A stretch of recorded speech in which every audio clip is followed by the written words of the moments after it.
Hi, I'm Mario Guerra, the two-time former mayor of the great city of Downey, and I'm here with my co-host, Eric Pierce, the editor of the one and only The Downey Patriot.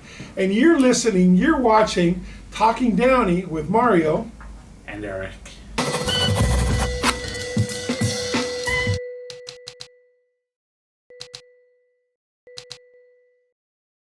Mario, how you doing? I'm doing good. How about you? Good. We haven't done one in a couple of weeks, and it's been a while. Recap on there. We had some shows I've done already ahead, and I took off and left you. Yes, and you were on vacation during election day. I was on there. Was that on purpose? A little bit. It was just coincidental too, but I was communicating all day long. I know. I know. Both candidates, that we were working with on there. We're very much in contact the entire day, and all the things and strategies have been set up. So that's what we're going to be talking about today. Great. We're talking election, Downey election. We're going to recap the results, get some reaction, some analysis. We're also going to look ahead to 2024, because for better or for worse, this election that we just had was only for 1 year. 1 year. And so in both districts, those seats are up again. So we got to do this all over again next year. All over again next year. And then you're going to have District 5 also open next year. So we always have that. We have 3 seats 1 year, and then 2 years later you have 2 seats. It does make a difference. In 2026, you'll have Councilman Sosa's seat available, and Claudia Fermetta's seat, Mayor Fermetta, she'll be turned out, so you'll have the 2 of the 4. So, anyway. So let's talk this most recent election. We had 2 elections. Yes. Downey City Council District 1 and District 3. Let's start with District 1, which is Southeast Downey. Southeast Downey. Horacio Ortiz was the winner. Ortiz, yes. It was essentially between Horacio and Elvira Meraz. Right. Horacio came out on top. Obviously, you're not surprised by the results. What did you think of the results? Well, it's interesting. So we're taping this on Wednesday morning, and the final results came in from the county yesterday. So they do 2 on election night, and then they do that yesterday. So we knew that, but based on the original numbers on there, there's no really plausible way to catching up on there. But he built on his lead a little bit. So Horacio District 1 got 52%, got 1,060 votes. Elvira got 39%, so he won by 13%. She got 796. And Ramon Casas got 8%, 168 votes. And it's always interesting to see when you have somebody on there not saying anything about him, but Mr. Casas had not really been involved, and then he just comes in and anybody gets 168 votes. I was surprised. It's a very low turnout, and it was very important to try to get people to come out for a special election. Only one thing. So when you think about it, there was more that turned out in District 3, but he built up on his lead yesterday, so he will be the council member for this. And they all worked hard. They all worked in different ways. I was impressed with Mr. Ortiz, and I mean, he knocked on doors, and we've seen the numbers of 20-some odd thousand houses they knocked on. He had a good team, and so I'm not surprised. Right. So he'll be installed in December. That's when he'll take his seat. The seat was vacated by Blanca Pacheco, who was elected to the assembly. So then she resigned the seat. Horacio has experience on the planning commission. We have a planning commission meeting tonight. So probably his last one, I think. So I think it'll be I don't want to say seamless transition, but an easier transition for him, because he has some government experience there. Right. No, I think it will be, I think he'll do a really good job. He's passionate, he cares. You and I were just talking, there was a volunteer event yesterday, and he didn't have to be there, and yet he was there. I did mention that too, and I give credit to Horacio. He showed up to a volunteer event over at Rancho Los Amigos. And the same with Elvira. She's in Kiwanis, and she's showed up to Kiwanis meetings after the election, which is the way it should be. The way it should be. Because so many times we see candidates Right. you know, sign up for these volunteer duties. They join these organizations Yeah. and they don't get involved. They do it for the resume. We've Yeah. spoken about that. Yeah, yeah. But in this case, it's always nice to see when people actually Yeah. do volunteer. Yes, and that'll be the telltale over the next couple of months. Mhm. If people, you know, do those type of things. And at Veterans Day, so I flew in late Friday night, the 10th. And first thing in the morning was the Veterans Day event over at the Columbia. And by the way, I got to swear in, you know, 15 new airmen. But both both Horacio and Dorothy Pemberton were there. Mhm. So it was good to see them. You know, they just won, and of course you had the rest of the council. Yeah. Poor Mr. Horn, he called Linda Sanchez, you know, Assemblywoman, and you know, Congresswoman had to correct him, Yeah. and a couple of things out there. So That's what happens when you appoint people who Yeah. don't really know what's going on. Yeah. And that's the interesting part of this whole, you know, past 2-3 years in Downey history. Yeah. It's so remarkable that we had a councilman in Tim Horn. Yeah. We had a councilman in Donald LaPlante, which is crazy because, you know, if you're in Downey, you know of Donald LaPlante as being a longtime school board member. Yeah. But now he was also, he has like a footnote in Downey history Right. as being a council member, which Right, is strange. right. And he complained a lot about the public comment, and it's so different because at the school board you don't have a lot of negative public No, it's comment. not a day. And it's like, you know, yeah, of course, it's not like that. Very few things on there, but yeah, Mr. Horn was, yeah. he was- Yeah. Let's move on to District 3. Mhm. Dorothy Pemberton beat out. You know, her main competition was Gil Legaspi, Right, and also Ernesto Valle finished in third. right. What did you think of the results? Well, it was not a surprise there based on what we had seen going into the election and the numbers of walking and the yes and the canvassing that we had done. We Mhm. were helping her in Horacio's campaign. So we kind of knew the day before we had pretty much these numbers if the information going in was accurate, if the Right. homeowners were accurate to our walkers and to Ms. Pemberton. But she got 53% of the vote. 1,921 votes. He got 37%, 1,340. So it was interesting that hers on the second time went up, the percentage difference on there. And Yeah. then Mr. Valle got 9%, he got 331. So she beat him by almost 600 votes, 16%. Yeah. So it was substantial, Mhm. you know, increase in the numbers. So. Yeah, you know, Ernesto gave me a hard time a few months ago because I had said during our podcast that Dorothy was a favorite going into this election. And, you know, he accused me of not having any, you know, facts to back it up. But it was common sense, right? Right. Because she was so instrumental in recalling Catherine Alvarez. Right. This being a special election, she was familiar with voters. She's lived in that district Right. for Right. you know decades. She has a long history of community service. She has that name appeal among Right. voters. Right. People are likely to vote. And you saw it play out in the results. That's exactly And that's what it was, happened. yeah. I was surprised. So, you know, he takes a pretty passive aggressive way.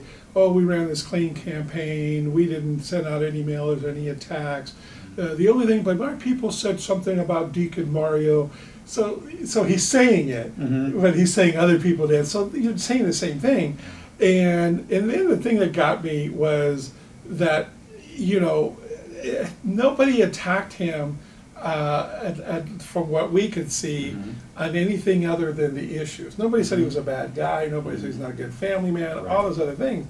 But, you know, I did read somebody made a comment afterwards on the social media, oh wow, look, hopefully he voted his second time out of the last 9 elections for himself, you know. Yeah. So not voting is a real common thing. I mean, that he should have been brought up to light on that. I'm glad people saw that.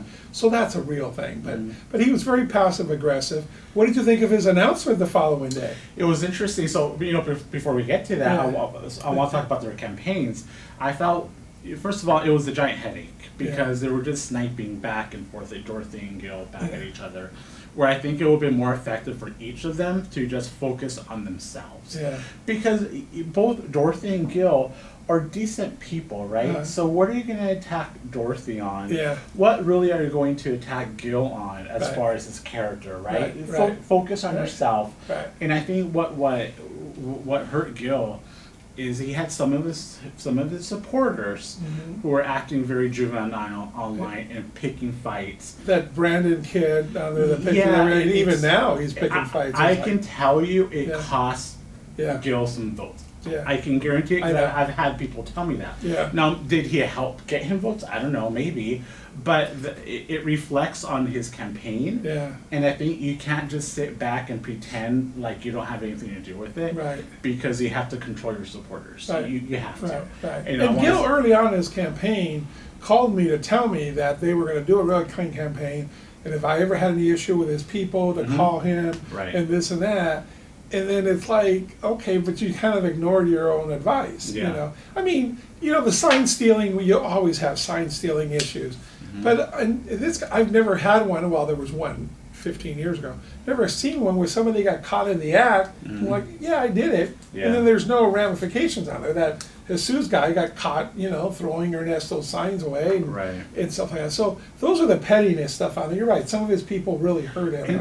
Instead of attacking Dorothy, they should have spent more time propping up Gil and Right. why they think Why? he's a better Right. candidate. Right. Because I think that message was never made clear. Right. What makes Gil a better candidate Right. than Dorothy? Right, right. I'm not really sure that message was Right. portrayed. It was attacking Dorothy, Right. and I think that was a really bad move. Right. And strategically. I think in Gil, the personal things that some other campaigns, it wasn't necessarily Dorothy's on there, you know, everybody, you know, was kind of, it was a lot of racial things, saying, oh, Dorothy can't win because she's, you know, white and doesn't have a Right. Hispanic name. And then Gil putting his middle name into that. Right. So that's a big red flag for normal people, if you will. The part that I didn't like, but he kind of did it to himself a little bit, was the whole sworn officer thing. Okay, I will never ever put down somebody that's worn a uniform or wears one. So for him being a reserve officer, God bless you. I think that's great. It's admirable. I will salute you. So you'll never hear me put him down for that. But that was his whole campaign. It was that he had that out there. So what else do you bring to the table? Right. That we'll give you that Right. and stuff like that. So Which I that, think you know, strategically makes sense though. Yeah. Because but to be so it's interesting. So to be honest, he is a reserve officer. yeah, absolutely. But he makes his money as a commercial real estate broker. Right. Let's be clear. Right. But he's still a reserve police officer. Now absolutely. politically, coming off of the reason that Catherine was recalled, it makes sense Right. to portray yourself as Right. a police officer. Right. I think. Right. Politically Right. speaking, Right. it kind of makes Right. sense. Right. He- But- he- To right. me, the ballot statement was unfair because they wouldn't allow Dorothy to put in substitute teacher. And they did allow him to put that and then the business on there. But, so there was a little bit of thing there. So I don't know what was told to the city clerk to allow that to happen, but technically it had to be more than 20 hours a week. So That's kinda anyway, strange, yeah. but yeah, but now it's played through. And Yeah. now we know, and like I said, I will never disparage somebody that put on the uniform. Yeah. God bless them. And thank you for doing that, Gil. And you alluded to this. So the day after the election, Gil posted on social media that he is running in 2024 Right. to challenge. That was his photo. He will challenge Dorothy again in 2024. I think it's interesting. So let me say this. One, I think that was a mistake. Yeah. I think it was a mistake for Gil to say that. Even if he intends to run, Right. it was a mistake to say it publicly because why? Like, what's the why? Why are you going to run again in 2024? Yeah. I feel like Dorothy she's earned the right to prove whether she's capable or not Right. in office. Right. If Dorothy gives you a reason to run against her, I can see it. Right. But now you're making it about yourself. That's Now right. you're running because you want whatever, for whatever reason, you want to be in That's right. office. That's right. But Dorothy won. Right. So even if she, you know, if you wanted to run, I wouldn't have announced it publicly. Yeah. Now, having said that, I think he has a better chance to win next year because it's a presidential election. Right. Well, then you get into you know, the politics of race and everything else on there. That's the only reason on there, because, Dorothy's, been a Democrat, so she's not on there. It's just that she's a tall, white, Caucasian woman on there, but she's a businesswoman and a beloved mother here in the community on there. But yeah, I thought it showed a lack of class. It was sour grapes. It's something like we didn't win now, but we will win kind of thing. And you're right, it's all about me. It's not about, if I really, I guess, think that I'm so much better, but she let her prove herself. Absolutely. Dorothy's campaign, if you look at the last 2 months, Dorothy's been playing councilwoman. She goes out there, a resident tells her a problem, she goes to City Hall, gets it fixed and goes back. She fixed a lot of problems going down there. So that's what a councilwoman or council person does. So I was But kind she of did it for political reasons. She did it for political, but I tell you, some of it is she does it a lot because he's got that servant heart. So there's a lot. Yes and no. She posted for political reason, but she likes doing that stuff. So I give her all the credit. But yeah, Gil's announcement was also passive aggressive. I didn't do this, I didn't do that. I received money, and it was kind of ironic. I didn't receive money from the powers that be in Downey. Well, but that was another mistake your campaign made. You didn't want 6 former mayors and school board members, Gigi Saab Perez and all the CJ Perez Saab and all these people that have, Rick Rodriguez, Claudia Fermetta, Alex Saab, myself, that had decent reputations on there. You were bragging about people from outside the city, and that's where you got most of your funding on there. But he raised a lot of money, but for what reasons? Yeah. But I think he would have been better off just congratulating Dorothy. Yeah. Just being kind of Yeah. classy about it. Yeah. It would have been. Think about it for a couple months, and then wait till the beginning of the year or something on there. But the next day, that's sour grapes. That's a sore loser. That's not politically the right thing, and now you're in it for yourself. But the one thing he told us, he doesn't watch this show, so he's not going to get insulted by that. 2024, voter turnout is going to be much higher because you're going to get people who want to vote in the presidential election, and it also means voters who are not as educated on local issues. Correct. So they're going to vote for people because of their surnames, for whatever reason, promises that candidates make, and I know this firsthand, and so it's going to be much more difficult, I think, for Dorothy. Do you agree? Disagree? I don't think much different. Difficult. I think it'll be a little difficult, a little more difficult on there. But number one, she's going to have the name ID. She's going to have the community things. She's planning on having community meetings every month on there. So she's going to have big name ID. She just won by 16 points. She beat them by a big margin on there. 53% versus 37, 1,900 versus 1,300. So even if you change the percentages a little bit on there, she's still the favorite to run on there. Yeah. And now he's known, I think, with his thing about running so quickly, he'll have a little bit more negatives next year. So yeah, she'll have. It'll be a little bit different, but I think that she still should be the front runner next year. It's going to be an uglier campaign. I think it's to be honest with you, I think it's less ugly when you're an incumbent because you got Horacio's going to be an incumbent, so is Dorothy. Right. So now they'll have a record, okay, and all the accomplishments of the city they get wrapped in on it. Sure. They were just talking. Dorothy's been wanting another dog park on there, and they're just talking about bringing it back on the agenda, watching it. We'll do another episode on that. They're talking about the community gardens, all these different things that happen. Both Horacio and her are going to be part of those decisions. Yeah. So they'll have even more to run on besides the 30 years of community service. Yeah. So, and it's also going to be a key what you said, how involved are the prior other candidates. And so how about Mr. Valier and Mr. Casas on there? They received 9% and 8%. We've talked about this. Anybody that runs for office, God bless them. They put themselves out there to criticism. Their past is on there. So, I hope that they learn, and I hope that they stay involved in the community. Yeah, 100%. And both of them made promises during their campaigns about ways that they would improve their districts, improve their neighborhoods. nothing is preventing them from doing that right now. You Right. don't have to be in office Right.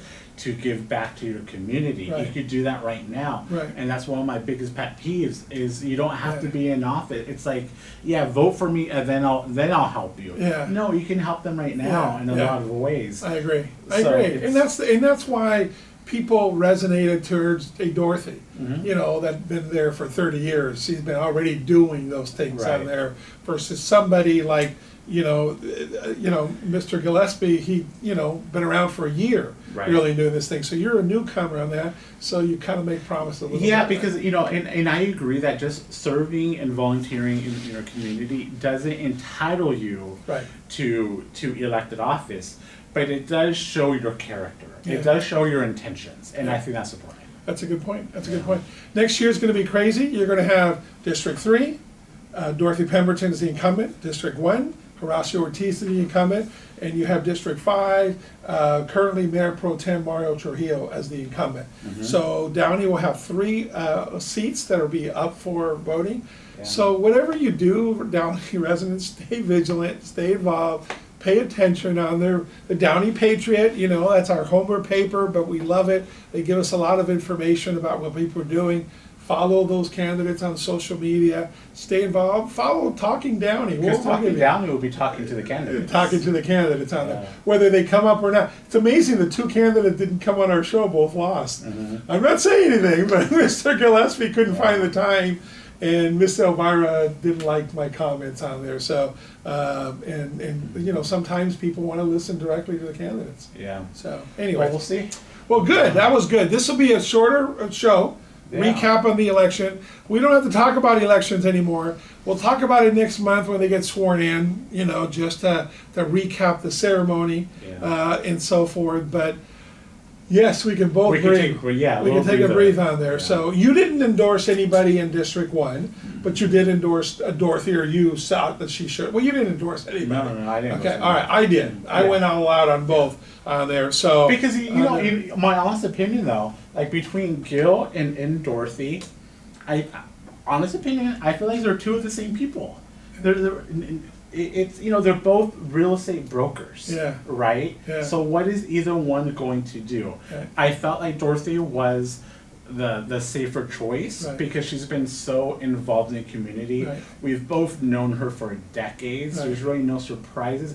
I just don't know Gil as well. Right. But I didn't feel like there were that many differences between Yeah, them. but there's some character issues that you saw at the candidates forum. Him calling out former Mayor Rick Rodriguez for giving Dorothy money. It's like, are you kidding? That's what he should have done because he wanted her to win because he knows her. That's his old seat. So a couple of these things. The next day he calls and apologizes, and he did that several days. So there was some ethical behind the scene things that you can kind of tell that I lost complete confidence and trust in him. And District 1, the same Yeah. thing with Horacio and Elvira. I've known, to me, 2 years ago, a year and a half ago, I didn't know either of them. They both kind of came out of nowhere. Yeah. And that's not a knock, not like I know everybody, Yeah. but I felt like they both kind of came out of nowhere. I mean, I don't know, like, I know Horacio served on the planning commission, but he was placed there for political reasons. He was placed there by Mario Trujillo, who was strongly endorsing and pushing Horacio to win. That's the reason. Council members appoint planning commissioners for Correct. those reasons, to kind of get them. I don't ready know. for I'm the termed out, and I office. was appointed as the planning commissioner. Yeah, right. I have no recourse on there. And what's funny is when you said that, I respect Hector Sosa. He wanted experience. He wanted somebody to help him and follow his passion and views. And obviously, I can't run for anything, so I respect him for that. Because he appointed for the right reasons. He appointed for the right reasons Yeah. on there. And I'll tell you, I love it. We have a meeting tonight. I'm really enjoying it on there. So God bless Councilman Sosa. But I don't share the same views as you, just because one's actually has actual thought process on things, and one just has a talking point thing given by other people. But let's go on. I think Horacio proved himself. I was proud to endorse him. I took a lot of heat. Like a lot of heat, there were opposites of the people on there, and the camps were opposites, of people that endorsed Horacio, didn't endorse Dorothy, and vice versa. You know, I mean, I got a lot of criticism from friends, and I probably have lost friends and so forth. I always have to do what I think is right for my city, and I stood out for it, and it is what it is. And I think no matter who you're supporting, I think we should all be rooting for them to win. Absolutely. We want them to win and succeed because we Yeah. want to succeed. You remember, you know, Dianne Feinstein, God bless her, okay?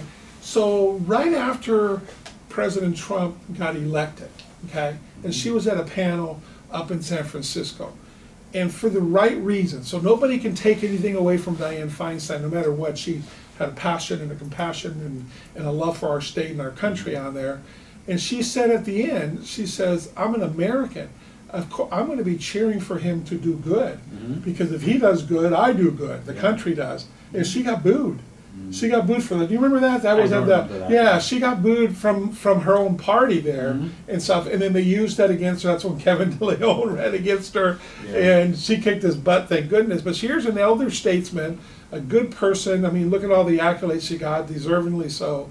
But she just wanted what's best. So even at her point, she said, if President Trump does good, I'm going to do good. And this is very early on, I think. Yeah. So this is the same situation. If these folks do good, I do good, we do We all good, do. it's good It's for bigger everyone. than us. Yeah, it is bigger than us. So Yeah. anyways, interesting conversation. Yeah, nice. It's over Yeah. for a while. For a while. Well, until they all start announcing in March or April. Yeah, So anyways, folks, election recap. Give us your notes, your comments on there. What do you think? Sour grapes. You know, mad at us, disagree with our comments on there. Think we hit some of the things on the nose. But give us some comments and give us some thoughts, and we'd love to listen to you. So Yeah. anyways, thank you for watching. Thank you for listening. Talking Downey with Mario. And Eric.